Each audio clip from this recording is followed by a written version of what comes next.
Há coisas que damos como certas, tradições que repetimos ano após ano sem realmente nos perguntarmos de onde vêm. Montamos uma árvore, compramos presentes, cantamos canções natalinas e falamos sobre o nascimento de Jesus, mas alguma vez você já parou para pensar se o que celebramos a cada dezembro tem algo a ver com o que realmente ocorreu há mais de 2000 anos? O Natal não é apenas uma celebração bonita, não é apenas uma tradição familiar e muito menos é uma invenção comercial. É uma realidade histórica documentada que mudou o curso da humanidade para sempre.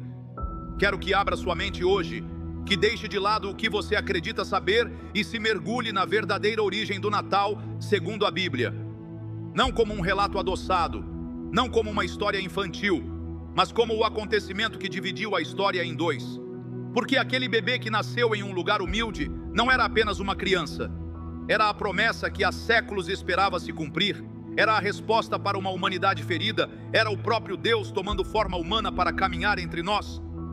Mas antes de nos aprofundarmos nos textos sagrados, preciso que entenda algo fundamental. O que estamos prestes a explorar não é outra versão do Natal. É o relato original, a fonte primária de onde tudo o mais surgiu. Quando removemos as camadas da tradição, quando afastamos os enfeites e as luzes, quando deixamos de lado as canções natalinas e os presentes, o que sobra? A verdade histórica e espiritual de um evento que mudou o mundo para sempre. E se você está vendo isto, não é por acaso. Talvez você já tenha se perguntado por que celebramos o Natal no 25 de dezembro, ou por que há dois relatos distintos sobre o nascimento na Bíblia, ou quem eram realmente aqueles reis magos que a tradição menciona. Hoje vamos responder essas perguntas e muitas outras. Vamos separar o mito da realidade, a tradição da história documentada. E o que encontraremos pode surpreender, desafiar e, espero, inspirar você a ver o Natal com novos olhos. Embora pareça surpreendente, a palavra Natal não aparece na Bíblia nem uma única vez. Tampouco há evidência de que os primeiros cristãos celebrassem o nascimento de Jesus. De fato, os únicos evangelhos que narram o nascimento são Mateus e Lucas, cada um a partir de uma perspectiva diferente, porém complementar. Mas antes de nos aprofundarmos nesses textos, precisamos compreender o contexto histórico e espiritual em que esse evento transcendente ocorreu. Para quando Jesus nasceu, o povo judeu há séculos aguardava o Messias prometido. Desde os tempos de Abraão, passando por Moisés, Davi e todos os profetas, Deus vinha anunciando a chegada de um Salvador. Isaías, um dos profetas mais importantes, escreveu aproximadamente 700 anos antes do nascimento de Jesus. Portanto, o próprio Senhor vos dará um sinal. Eis que a Virgem conceberá e dará à luz um filho, e chamará o seu nome Emanuel, que significa Deus conosco. Essa profecia em Isaías 7, versículo 14, é apenas uma das muitas que apontavam para o nascimento de Jesus. Enquanto isso, o mundo havia mudado dramaticamente. Israel já não era uma nação independente. Depois da conquista de Alexandre, o Grande, e de vários séculos sob diferentes governantes, finalmente havia caído sob o domínio do Império Romano. No tempo do nascimento de Jesus, a Palestina estava governada por Herodes, o Grande, um rei fantoche colocado por Roma. Ele era um governante cruel e paranoico, conhecido por matar qualquer um que considerasse uma ameaça, incluindo vários membros de sua própria família. E em Roma, depois de anos de guerra civil, emergiu um novo tipo de governante, César Augusto, o primeiro imperador romano. Sob seu governo, o império experimentou um período de paz relativa, conhecido como a Pax Romana. Mas essa paz vinha com um preço: impostos, serviço militar obrigatório e a constante presença de soldados romanos em territórios ocupados como a Judéia. É nesse contexto político tenso que a Bíblia situa o nascimento de Jesus, especificamente durante um recenseamento ordenado por César Augusto. Lucas 2, versículos 1 ao 3 diz: aconteceu que naquela época foi promulgado um decreto de César Augusto para que todos os habitantes do mundo fossem alistados.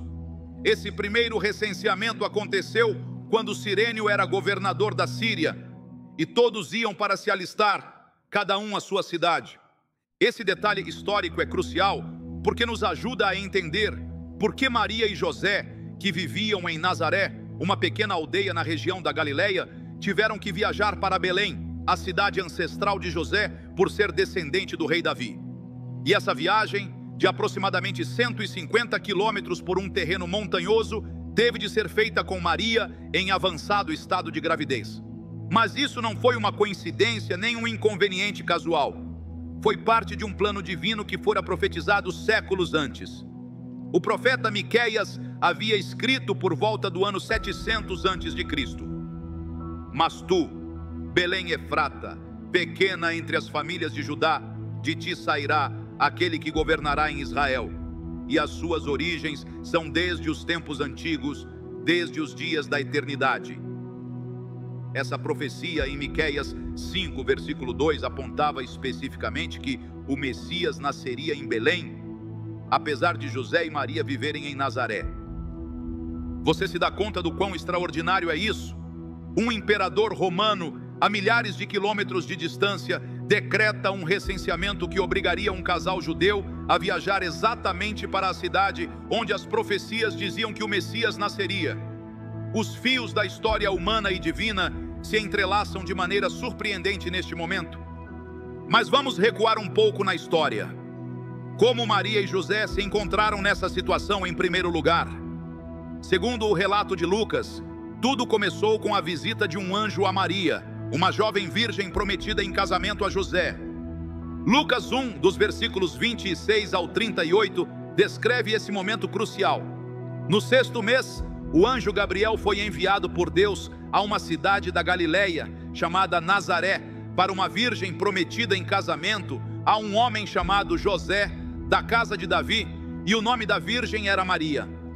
O anjo anuncia a Maria que ela conceberá e dará à luz um filho que deverá ser chamado de Jesus, que significa Jeová salva, que será grande e será chamado Filho do Altíssimo, e o Senhor Deus lhe concederá o trono de Davi, seu pai, e reinará sobre a casa de Jacó para sempre, e o seu reino não terá fim. A reação natural de Maria foi de confusão. Como será isso? Pois não conheço o homem. A resposta do anjo revela a natureza sobrenatural desse nascimento. O Espírito Santo descerá sobre ti e o poder do Altíssimo te envolverá com a sua sombra. Por isso também o santo ser que há de nascer será chamado Filho de Deus. Esse relato da concepção virginal é fundamental para a compreensão cristã de Jesus. Não se trata simplesmente de um nascimento milagroso, mas da própria encarnação de Deus. O Evangelho de João o explica a partir de uma perspectiva teológica mais profunda. No princípio era o Verbo, e o Verbo estava com Deus, e o Verbo era Deus. E o Verbo se fez carne e habitou entre nós. Enquanto isso, segundo o Evangelho de Mateus, José também recebeu uma visita angelical. Depois de descobrir que Maria estava grávida e sabendo que ele não era o pai, José, sendo um homem justo, planejou romper o compromisso discretamente para não expor Maria à vergonha pública, ou pior ainda, à pena de morte por adultério, segundo a lei judaica. Mas Mateus 1, dos versículos 20 e 21 nos diz: E considerando isso, eis que um anjo do Senhor apareceu a José em sonhos e lhe disse: José, filho de Davi, não temas receber Maria, tua mulher, pois o que nela foi gerado procede do Espírito Santo. Ela dará à luz um filho, e chamarás o seu nome Jesus, porque ele salvará o seu povo dos seus pecados. Esse trecho é significativo, porque conecta o nascimento de Jesus diretamente com o seu propósito: salvar o seu povo dos pecados. Ele não era simplesmente um grande mestre ou um líder político que chegava. Era um salvador espiritual, alguém que resolveria o problema fundamental da separação entre Deus e a humanidade. Mateus continua explicando que tudo isso aconteceu para que se cumprisse o que fora dito pelo Senhor pelo intermédio do profeta, referindo-se à profecia de Isaías sobre a virgem que conceberia e daria à luz um filho chamado Emanuel. Desde o princípio, os autores dos evangelhos estavam conscientes de que estavam documentando o cumprimento de antigas profecias e não inventando uma nova história. Com esse pano de fundo, podemos compreender melhor a narração do próprio nascimento, Lucas 2, dos versículos 6 e 7, nos apresenta um relato surpreendentemente breve. E aconteceu que, estando eles ali, se cumpriram os dias do seu parto, e ela deu à luz o seu primogênito, e o envolveu em faixas, e o deitou numa manjedoura, porque não havia lugar para eles na hospedaria. A brevidade desse trecho contrasta fortemente com a importância do evento que descreve. Não há descrições elaboradas, não há detalhes sobre dores do parto ou parteiras, não há menções de animais ao redor da cena, embora os infiramos pela presença da manjedoura. Apenas a simples declaração de que Maria deu à luz, envolveu o bebê em faixas e o colocou numa manjedoura porque não havia lugar para eles na hospedaria ou posada. Esse detalhe da manjedoura capturou a imaginação dos cristãos ao longo dos séculos. Uma manjedoura é um comedouro para animais, o que sugere que Jesus nasceu em um estábulo ou em um local onde se guardavam animais. Alguns estudiosos sugerem que poderia ter sido uma caverna usada para abrigar animais, algo comum naquela região. Outros apontam que a palavra grega kataluma, traduzida como hospedaria ou posada, poderia referir-se ao quarto de hóspedes de uma residência particular, o que significaria que Jesus nasceu em uma casa, mas foi colocado na manjedoura porque o quarto principal estava cheio. Seja qual for a interpretação exata, a mensagem é clara. O Rei dos Reis e Senhor dos Senhores, Deus encarnado, entrou no mundo não num palácio de luxos, mas nas condições mais humildes. O contraste entre quem era Jesus e como ele veio ao mundo é um dos temas mais poderosos da narrativa natalina. Enquanto o mundo dormia, alheio ao evento cósmico que acabara de ocorrer, Deus se certificou de que houvesse testemunhas. Lucas continua sua narração. Havia pastores naquela mesma região que guardavam e mantinham as vigílias noturnas sobre o seu rebanho. E eis que lhes apareceu um anjo do Senhor, e a glória do Senhor os envolveu com resplendor, e tiveram grande temor. Os pastores não eram figuras proeminentes na sociedade judaica. De fato, devido ao seu constante contato com os animais, frequentemente eram considerados cerimonialmente impuros e estavam entre os estratos mais baixos da sociedade. No entanto, esses foram os primeiros a quem Deus escolheu para anunciar o nascimento de seu filho. A mensagem não poderia ser mais clara. Esse Salvador vem para todos, inclusive, talvez especialmente, para os marginalizados e rejeitados. O anúncio angelical aos pastores é um dos trechos mais belos de toda a Bíblia. Não temais, porque eis que vos trago novas de grande alegria, as quais serão para todo o povo, que hoje, na cidade de Davi, vos nasceu um Salvador que é Cristo, o Senhor. Isto vos servirá de sinal: encontrareis o menino envolto em faixas, deitado numa manjedoura. E de repente, diz Lucas, apareceu com o anjo uma multidão das hostes celestiais que louvavam a Deus e diziam: glória a Deus nas alturas e na terra paz, boa vontade para com os homens. Essa explosão de louvor celestial sublinha a importância cósmica do que havia acabado de ocorrer. Deus entrou na história humana de uma maneira nova e definitiva. Os pastores responderam imediatamente: vamos, pois, agora até Belém e vejamos o que aconteceu e o Senhor nos revelou. Ao chegarem, encontraram Maria, José e o menino deitado na manjedoura, exatamente como lhes fora dito. Depois, ao terem visto, deram a conhecer o que lhes fora dito acerca do menino. Tornaram-se os primeiros evangelistas, os primeiros a compartilhar as boas novas do nascimento do Salvador. Enquanto isso, Maria guardava todas essas coisas, meditando-as em seu coração. Essa breve frase nos oferece uma perspectiva íntima sobre a mãe de Jesus. Apesar dos eventos extraordinários que a cercavam, a sua resposta foi de uma reflexão tranquila e contemplativa, tentando compreender o significado de tudo o que estava acontecendo. Esse é o relato de Lucas sobre o nascimento, centrado no anúncio angelical a Maria, no nascimento em Belém e na visita dos pastores. Mas o Evangelho de Mateus nos oferece outra perspectiva, concentrando-se em diferentes personagens e eventos que cercam o nascimento de Jesus. Depois de descrever brevemente como José aceitou tomar Maria como esposa, apesar de sua gravidez, Mateus passa diretamente ao que aconteceu após o nascimento. Quando Jesus nasceu em Belém da Judéia nos dias do rei Herodes, vieram do Oriente a Jerusalém uns magos, dizendo: Onde está o rei dos judeus que nasceu? Pois vimos a sua estrela no Oriente e viemos adorar-lhe. Esses magos ou sábios, dependendo da tradução, foram tema de muitas especulações ao longo dos séculos. A tradição popular os transformou em 3 reis, mas o texto bíblico não especifica nem o seu número, nem o seu estatuto real. A palavra grega magoi sugere que eram astrólogos ou sacerdotes zoroastrianos, provavelmente da Pérsia ou da Babilônia, regiões a leste de Israel. Eram estudiosos dos céus e algo nas estrelas lhes havia indicado o nascimento de um rei judeu extraordinário. A reação do rei Herodes diante dessa notícia foi de alarme. Ele ficou perturbado e toda Jerusalém com ele, diz Mateus. Herodes era extremamente paranoico quanto a possíveis ameaças ao seu trono, a ponto de ter executado vários de seus próprios filhos por suspeitas de conspiração. A ideia de que havia nascido um rei dos judeus era uma ameaça direta ao seu poder. Herodes convocou os principais sacerdotes e escribas para lhes perguntar onde o Cristo deveria nascer segundo as profecias. Eles não hesitaram em sua resposta, citando a profecia de Miqueias sobre Belém.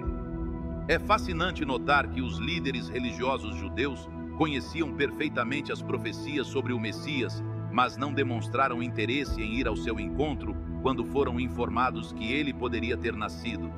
Herodes então chamou secretamente os magos e lhes perguntou exatamente quando a estrela havia aparecido, tentando determinar a idade exata do menino. Em seguida, enviou-os para Belém, pedindo-lhes que lhe informassem assim que encontrassem o menino, para que eu também vá e o adore. Isso naturalmente era uma mentira. Herodes não tinha intenção de adorar esse potencial rival, mas sim de eliminá-lo. Os magos seguiram a estrela até que se deteve sobre o lugar onde o menino estava, e ao verem a estrela, regozijaram-se com extrema alegria. Há algo profundamente comovente nessa imagem de estudiosos estrangeiros que viajam centenas de quilômetros seguindo um sinal celestial, experimentando uma alegria imensa ao finalmente encontrar o menino que procuravam. Mateus 2, versículo 11 nos diz: E ao entrarem na casa, viram o menino com sua mãe Maria, e prostrando-se, o adoraram, e abrindo os seus tesouros, lhe ofereceram presentes: ouro, incenso e mirra. Note-se que, diferentemente da cena tradicional do nascimento que combinamos a partir de ambos os evangelhos, os magos encontraram Jesus em uma casa, e não no local onde ele havia nascido. Considerando o tempo que lhes teria levado viajar de sua terra natal até Belém, é provável que a visita deles ocorresse semanas ou até meses após o nascimento, quando José e Maria já haviam encontrado uma morada mais permanente. Os 3 presentes que trouxeram têm sido interpretados simbolicamente ao longo dos séculos. O ouro, um presente digno de um rei, reconhece a realeza de Jesus. O incenso, usado na adoração religiosa, reconhece sua divindade. E a mirra, uma especiaria utilizada em embalsamamento, prenuncia a sua futura morte sacrificial. Embora essas interpretações não apareçam explicitamente no texto bíblico, certamente capturam aspectos importantes de quem Jesus era e para que havia vindo. A seguir, Mateus introduz uma reviravolta dramática na história. Mas sendo avisados por revelação em sonhos que não voltassem a Herodes, regressaram à sua terra por outro caminho. De forma semelhante, um anjo adverte José em um sonho: levanta-te, toma o menino e sua mãe e foge para o Egito e fica lá até que eu te diga, pois acontecerá que Herodes buscará o menino para matá-lo. José obedece imediatamente, levantando-se durante a noite e levando sua família para o Egito, onde permaneceriam até a morte de Herodes. Enquanto isso, quando Herodes percebeu que os magos não regressaram, ficou irado de maneira terrível e ordenou matar todos os meninos menores de 2 anos que havia em Belém e em todos os seus arredores, conforme o tempo que tinha inquirido dos magos. Esse ato horrível, conhecido como a Massacre dos Inocentes, não está registrado em fontes históricas fora da Bíblia, mas é totalmente consistente com o caráter de Herodes, conforme o que sabemos dele por outras fontes. Mateus vê isso como o cumprimento de outra profecia, desta vez de Jeremias. Ouviu-se uma voz em Ramá, grande lamentação, choro e gemido, Raquel chorando pelos seus filhos e não quis ser consolada porque pereceram. Após a morte de Herodes, um anjo volta para aparecer a José em um sonho, dizendo-lhe que era seguro regressar a Israel. No entanto, ao saber que Arquelau, filho de Herodes, reinava na Judéia, José temeu ir para lá e, sendo avisado por revelação em sonhos, foi para a região da Galileia e veio habitar na cidade que se chama Nazaré, para que se cumprisse o que fora dito pelos profetas, que haveria de ser chamado Nazareno. Essa é a última referência à infância de Jesus no Evangelho de Mateus. Excetuando-se um episódio em Lucas, quando Jesus tinha 12 anos, os evangelhos permanecem em silêncio sobre seu crescimento até que inicia seu ministério público por volta dos 30 anos. Esses dois relatos, o de Lucas e o de Mateus, constituem tudo o que a Bíblia nos diz diretamente sobre o nascimento de Jesus.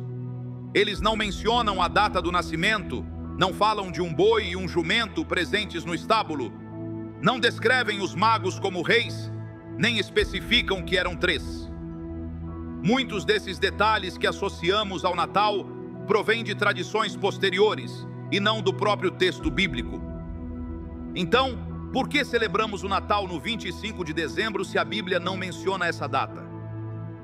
A resposta é fascinante e nos mostra como o cristianismo primitivo interagiu com a cultura que o cercava. Os primeiros cristãos não celebravam o nascimento de Jesus. De fato, até por volta do século 3 ou 4, o foco principal estava em sua morte e ressurreição, e não em seu nascimento. A primeira menção de uma celebração do nascimento de Cristo no 25 de dezembro provém de um documento romano do ano 336. E a primeira vez que essa data foi reconhecida oficialmente pela Igreja foi sob o Papa Júlio I, por volta do ano 350. Por que escolher o 25 de dezembro? Muitos historiadores apontam que essa data coincide com o Festival Romano do Sol Invicto, uma celebração pagã do solstício de inverno e do renascimento do Sol, quando os dias começam a se alongar novamente. Também coincidia aproximadamente com as Saturnália Romanas, um período de celebrações, troca de presentes e festividades. Alguns sugerem que a Igreja escolheu essa data para cristianizar essas festividades pagãs, proporcionando uma alternativa cristã às celebrações existentes. Outros argumentam que a Igreja calculou a data com base na crença de que os grandes profetas morreram na mesma data em que foram concebidos. Se Jesus morreu por volta da Páscoa, em março ou abril, e foi concebido na mesma época, então teria nascido 9 meses depois, por volta de dezembro.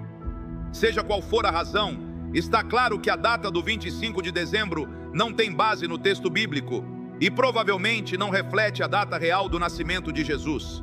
De fato, há razões para acreditar que Jesus não nasceu no inverno, de fato. Por exemplo, Lucas menciona que os pastores estavam nos campos cuidando de seus rebanhos à noite, algo que geralmente não ocorreria durante os meses frios do inverno na Judéia. Além disso, seria lógico que um recenseamento não fosse realizado no inverno, quando viajar era mais difícil. Há outro detalhe interessante que frequentemente ignoramos.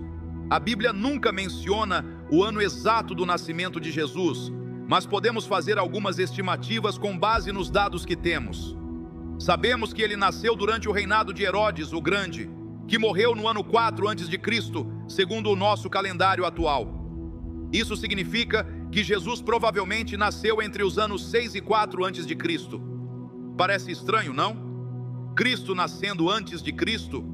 Essa aparente contradição deve-se a um erro de cálculo feito por Dionísio, o Pequeno, um monge do século VI, que criou o nosso sistema de calendário depois de Cristo, depois de Cristo, e antes de Cristo, antes de Cristo.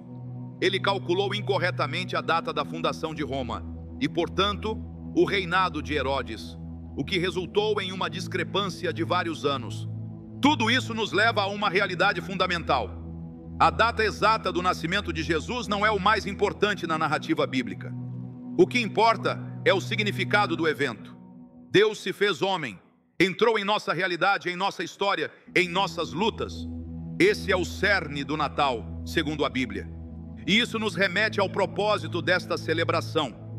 Para além das datas, das tradições e até mesmo de como visualizamos a cena do nascimento, a mensagem central é esta: porque de tal maneira amou Deus o mundo, que deu o seu Filho unigênito, para que todo aquele que nele crê não pereça, mas tenha a vida eterna.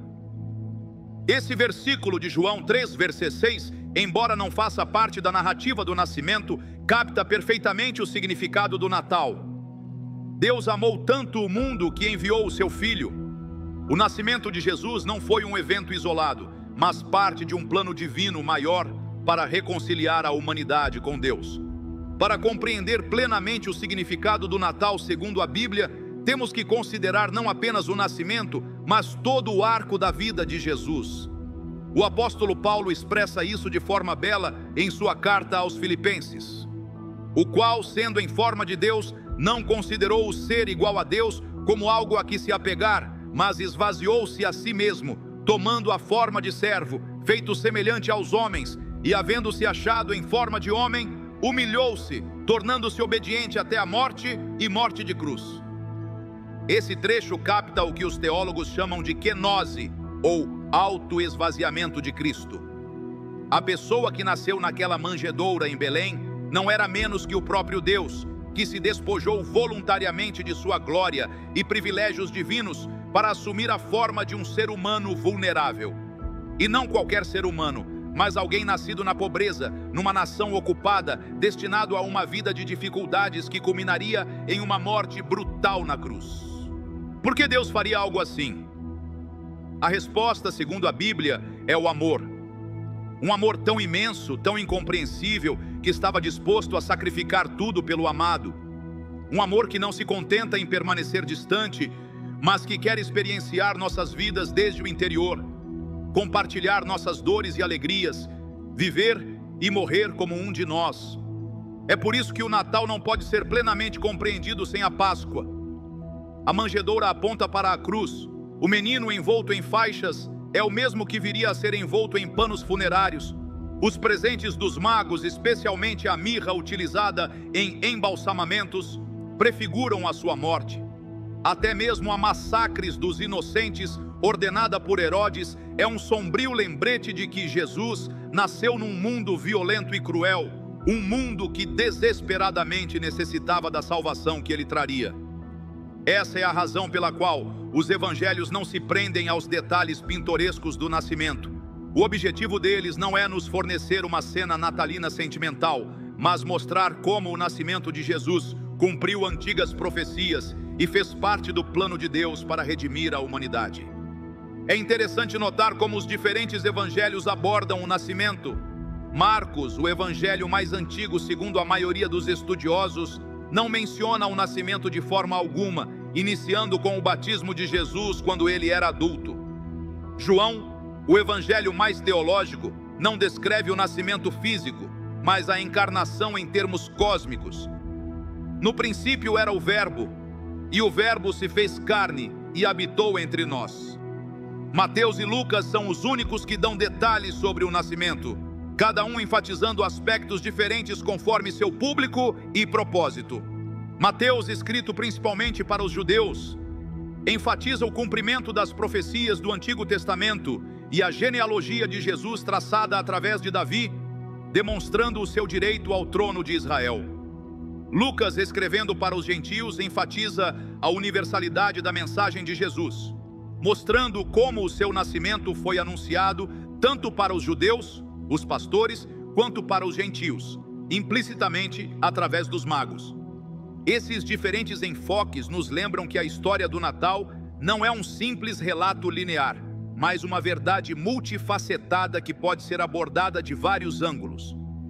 Como um diamante que revela diferentes cores conforme a luz incide sobre ele, o nascimento de Jesus revela distintos aspectos de sua pessoa e missão, dependendo da perspectiva adotada. Agora, tendo examinado o que a Bíblia realmente diz sobre o nascimento de Jesus e refletido sobre o seu significado mais profundo, Como isso afeta a nossa celebração do Natal hoje? Primeiramente, nos lembra que a essência do Natal não está na data, nem nas tradições, nem mesmo nos detalhes específicos de como ocorreu o nascimento. Está no fato incrível de que Deus se fez homem por amor a nós. Se isso é verdade, então é algo que vale a pena celebrar, independentemente de quando ou como decidamos fazê-lo. Em segundo lugar, nos desafia a ir além das imagens idealizadas e sentimentais que frequentemente associamos ao Natal. A realidade do nascimento de Jesus provavelmente foi muito mais crua, desconfortável e ordinária do que imaginamos. Ele veio para um mundo real, com problemas reais, para pessoas reais. Não fugiu da complexidade e da dor da experiência humana. Mergulhou diretamente nela. Em terceiro lugar, nos convida a ver o Natal não como um evento isolado, mas como parte da grande história da redenção que Deus vem tecendo ao longo da história humana. Desde as promessas a Abraão, passando pela libertação de Israel do Egito, a monarquia de Davi, as profecias dos profetas, até o nascimento, a vida, a morte e a ressurreição de Jesus, e além, até a promessa de seu retorno e a renovação final de todas as coisas. O Natal é um capítulo crucial nessa história maior.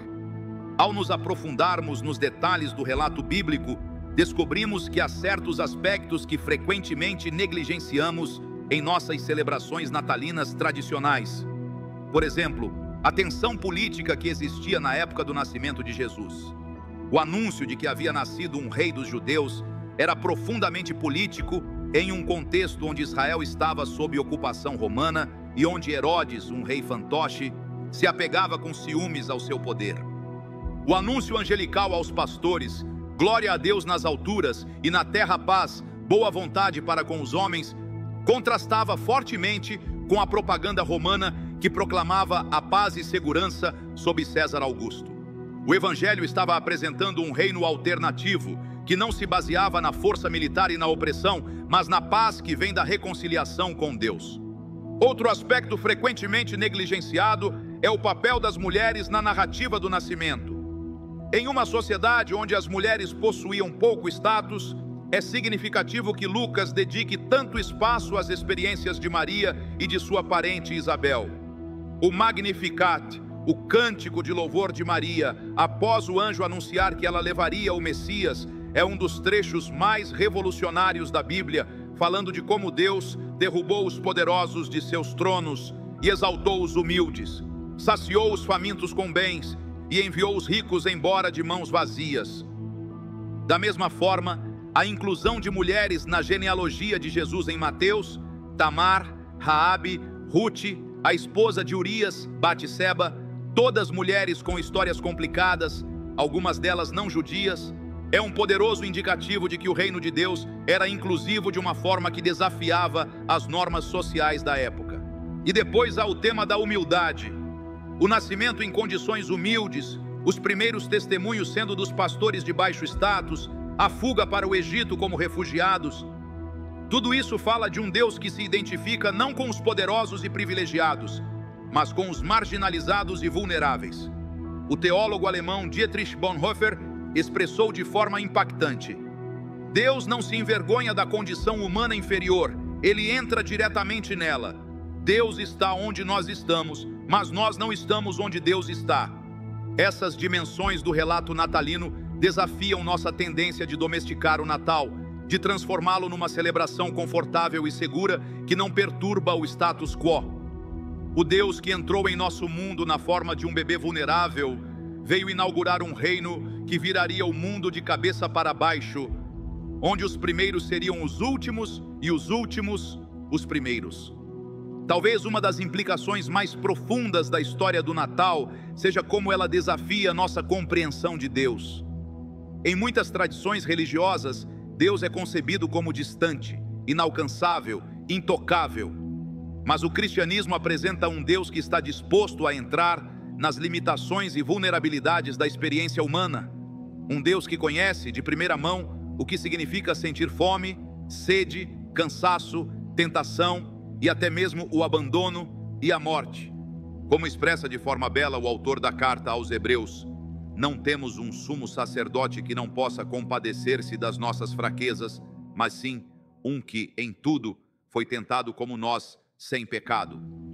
Essa é a mensagem surpreendente do Natal, que o Deus que criou as galáxias escolheu experimentar a vida através dos olhos, ouvidos, mãos e coração de um ser humano. E isso nos leva a um aspecto final que quero considerar: o papel dos estrangeiros na história do Natal. Os magos que vieram do Oriente eram, por definição, forasteiros. Não eram judeus, e a prática da astrologia deles seria vista com suspeita pelos judeus rigorosos da lei. No entanto, Deus os guiou através de uma estrela, e foram eles, e não os líderes religiosos de Israel, que viajaram de longe para adorar o rei recém-nascido. Da mesma forma, a fuga para o Egito transformou a Sagrada Família em refugiados, dependentes da hospitalidade de um país estrangeiro. Isso ocorreu num momento em que as tensões entre judeus e egípcios possuíam uma história longa e complicada. Essas inclusões não são acidentais. Elas sinalizam uma verdade central na missão de Jesus, que ele veio não só para Israel, mas para toda a humanidade. Como Paulo escreveria mais tarde, em Cristo não há judeu nem grego, escravo nem livre, homem nem mulher. Todos são um em Cristo Jesus. Quando consideramos o que a Bíblia realmente ensina sobre o Natal, encontramos um evento muito mais complexo, desafiador e transformador do que frequentemente apresentamos em nossas celebrações. Não é simplesmente uma história comovente sobre um bebê numa manjedoura, mas um relato de como Deus entrou audaciosamente no nosso mundo conturbado para iniciar um processo de redenção e reconciliação que continua até hoje. O Natal, visto através das lentes da narrativa bíblica, nos desafia a repensar não apenas como celebramos, mas como vivemos. Ele nos convida a ver o mundo e a nós mesmos como Deus vê, dignos de um amor tão grande que seria capaz de atravessar o abismo entre o divino e o humano. Em uma época em que o Natal muitas vezes se resume a um frenesi de compras, refeições e decorações, a Bíblia nos chama a algo mais profundo, a maravilhar-nos diante do mistério da encarnação, a regozijar-nos no amor incompreensível de Deus e a viver de maneira que reflita o reino que Jesus veio inaugurar. O que isso significa praticamente? Significa lembrar dos esquecidos, assim como Deus lembrou dos pastores. Significa acolher o estrangeiro, como o Egito acolheu a Sagrada Família. Significa desafiar os sistemas de poder que oprimem, como Maria cantou em seu Magnificat. E significa, sobretudo, abrir-se à possibilidade transformadora de que Deus esteja presente nos lugares e pessoas mais inesperados, inclusive em nós mesmos. Porque a verdadeira maravilha do Natal é que não se trata apenas de um evento histórico que ocorreu há 2000 anos em um recanto distante do Império Romano. É um convite contínuo para fazer espaço em nossas vidas, assim como a hospedaria não fez, para o Deus que ainda busca nascer em nossos corações e no nosso mundo hoje. E esse convite continua ressoando através dos séculos. Quando Mateus escreve sobre os magos que regozijaram-se com extrema alegria ao ver a estrela parar sobre o lugar onde estava o menino, ele não está simplesmente registrando um fato histórico. Está capturando a alegria que deve caracterizar o nosso próprio encontro com Cristo. Uma alegria que transcende todo entendimento. Uma alegria que persiste mesmo em meio ao sofrimento. Uma alegria que vem do fato de sabermos que já não estamos sós em nossa humanidade.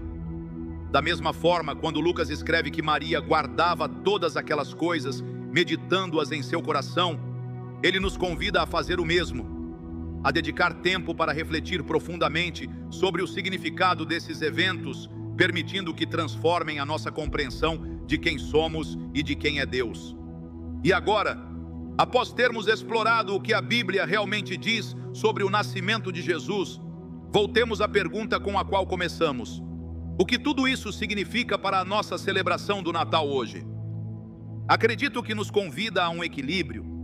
Não há nada inerentemente errado em muitas das tradições que desenvolvemos. As árvores e luzes, as canções natalinas e os presentes, as reuniões familiares e as refeições festivas. Essas coisas podem enriquecer as nossas vidas e fortalecer os nossos laços comunitários. Porém, elas precisam estar enraizadas na apreciação da verdade central que celebramos: o impressionante ato de amor de Deus ao entrar em nossa humanidade. Como disse C.S. Lewis, o Filho de Deus se fez homem para capacitar os homens a se tornarem filhos de Deus. Essa é a verdadeira magia do Natal, um mistério muito mais profundo do que qualquer encanto sazonal que possamos cultivar com decorações e tradições. Quando compreendemos isso, o Natal se transforma não apenas em uma celebração de algo que ocorreu há muito tempo, mas em uma celebração de algo que continua acontecendo hoje: a contínua entrada de Deus em nosso mundo e em nossas vidas, oferecendo-nos o presente da presença divina em meio às nossas alegrias e dores cotidianas. Um dos grandes temas do Evangelho de João é que a luz brilha nas trevas. O Natal nos lembra que, por mais escuro que pareça o nosso mundo, há uma luz que as trevas não podem vencer. Essa luz tomou forma humana numa manjedoura em Belém, brilhou através de uma vida de serviço desinteressado e resplandeceria ainda mais intensamente por meio da câmara de tortura da cruz e do túmulo vazio da ressurreição. E essa luz continua brilhando hoje, oferecendo esperança, cura e um lar para todos que estiverem dispostos a recebê-la.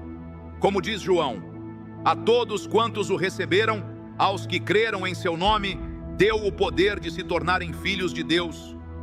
Esse é o coração da mensagem natalina segundo a Bíblia. Não que um bebê nasceu, mas que Deus veio.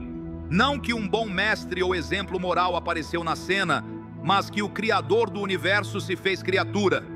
Não que nos foi dado outro conjunto de regras ou ensinamentos religiosos, mas que nos foi oferecida uma relação com o Deus que nos amou o suficiente para compartilhar a nossa condição humana.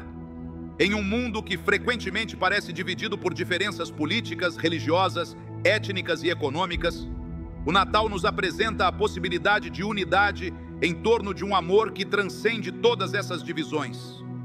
Um amor que se manifestou na vulnerabilidade de um bebê e que alcançaria sua expressão máxima na vulnerabilidade última da cruz. Esse é o tipo de amor que pode transformar não somente corações individuais, mas sistemas inteiros, sociedades e até a própria história. Um amor que não impõe, mas que convida, que não domina, mas que serve, que não se apropria, mas que se doa. E é aqui que encontramos uma conexão profunda entre a primeira e a segunda vinda de Cristo. A Bíblia fala não somente da sua vinda como um bebê em Belém, mas de sua promessa de retornar para completar a obra de redenção e renovação que começou. Em sua primeira vinda, ele veio com humildade e vulnerabilidade. Em sua segunda, a Bíblia promete que ele virá em glória e plenitude. Esse padrão de já, mas ainda não, é central para a compreensão cristã da história. O reino de Deus já foi inaugurado através da vida, morte e ressurreição de Jesus, mas ainda não alcançou sua plena realização. Vivemos num espaço intermediário, onde estamos chamados a ser agentes desse reino, trabalhando rumo à visão de um mundo onde o amor, a justiça e a paz de Deus sejam realidades tangíveis. Assim, o Natal não é apenas um olhar para trás a um evento histórico, mas também um olhar para frente a um futuro prometido. Celebramos não somente o que Deus fez, mas também o que Deus está fazendo e o que Ele promete fazer. E nessa celebração, encontramos um convite para participar da obra contínua de Deus no mundo. Assim como Deus entrou em nossa humanidade em Jesus, nós somos chamados a participar da natureza divina por meio dele. Como escreve Pedro em sua segunda epístola, somos convidados a ser partícipes da natureza divina, a sermos transformados por meio de um relacionamento íntimo com o Deus que escolheu compartilhar a nossa humanidade. Essa é a boa notícia do Natal, que o abismo entre o divino e o humano foi cruzado, não por nossos esforços para ascender a Deus, mas pela decisão de Deus de descer até nós. Como expressou de forma belíssima o teólogo Karl Barth, a manjedoura e a cruz assim estão unidas. Quando os pastores retornaram da visita à manjedoura, Lucas nos diz que glorificavam e louvavam a Deus por todas as coisas que tinham ouvido e visto, conforme lhes fora dito. Novamente, Isto não é simplesmente um registro histórico, mas um modelo para a nossa própria resposta. Tendo encontrado Cristo, seja através do estudo das Escrituras, do culto comunitário ou no rosto do necessitado, também somos chamados a glorificar e louvar a Deus e a compartilhar o que vimos e ouvimos.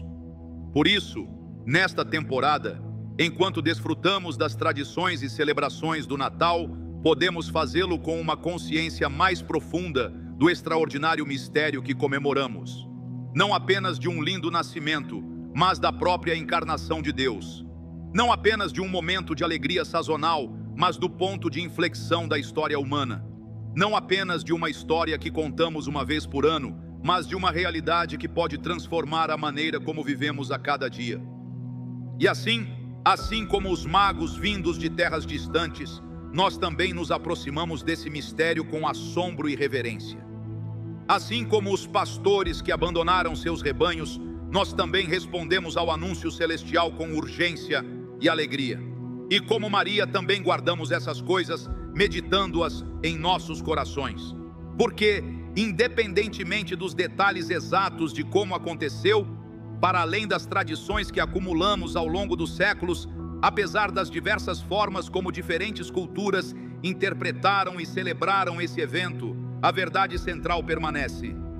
A palavra se fez carne e habitou entre nós, e vimos a sua glória, glória como do unigênito do Pai, cheio de graça e de verdade. Essa é a verdade que celebramos no Natal. Essa é a realidade que mudou o mundo. Esse é o amor que ainda tem o poder de transformar as nossas vidas hoje. Quero compartilhar uma reflexão final sobre o impacto duradouro do relato bíblico do Natal. Ao longo dos séculos, esses textos inspiraram algumas das mais profundas expressões artísticas da humanidade, desde o Messias de Handel até os afrescos de Miguel Ângelo, desde os cantos natalinos tradicionais até as representações da natividade em todos os continentes. Eles moldaram a nossa compreensão de compaixão, humildade, encarnação e do amor divino. E o mais notável de tudo é que essas antigas palavras continuam a falar com frescor a cada nova geração, a cada novo contexto. Em tempos de prosperidade, nos lembram da importância da humildade e da generosidade. Em tempos de sofrimento, nos recordam que Deus conhece de primeira mão a dor humana. Em tempos de conflito, nos lembram da promessa de paz. Em tempos de divisão, nos recordam que Deus veio para todos, sem distinção. Essa é a surpreendente relevância da história do Natal. Não é simplesmente um relato histórico ou uma narrativa edificante. É uma verdade viva que continua a falar, desafiar, consolar e transformar. E assim, ao celebrarmos o Natal, seja com grandes reuniões familiares ou em momentos tranquilos de reflexão pessoal, seja em magníficas catedrais ou em lares humildes, seja através de tradições antigas ou de expressões culturais contemporâneas, podemos fazê-lo conscientes de que participamos de algo muito maior do que nós mesmos. Unimo-nos aos pastores e aos magos, a Maria e a José, aos anjos e a incontáveis gerações de crentes que têm meditado no surpreendente mistério da encarnação. E ao fazê-lo, nos tornamos parte da história contínua de como Deus está operando no mundo. Porque o Natal não se trata somente do que Deus fez então, mas do que Deus está fazendo agora e do que Ele promete fazer no futuro. É um lembrete de que o Deus que entrou em nosso mundo, na forma de um bebê vulnerável, continua a entrar em nossas vidas hoje, convidando-nos a sermos transformados por um amor que não conhece limites. E é por isso, em última análise, que a história do Natal continua sendo relevante, continua sendo poderosa, continua trazendo boas novas de grande alegria para todo o povo. Não porque nos dê uma desculpa para celebrar e trocar presentes, mas porque nos diz algo fundamental sobre quem é Deus e quem somos nós, e sobre a surpreendente possibilidade de um relacionamento que transcende o abismo entre o divino e o humano. Portanto, enquanto celebramos esta temporada, lembremo-nos das palavras do anjo aos pastores, palavras que ainda ressoam através dos séculos. Não temais, porque eis que vos trago novas de grande alegria, que serão para todo o povo, que hoje, na cidade de Davi, vos nasceu um Salvador, que é Cristo, o Senhor. Esse é o cerne do Natal. Essa é a verdade que encontramos na Bíblia. Essa é a mensagem que continua a transformar vidas hoje.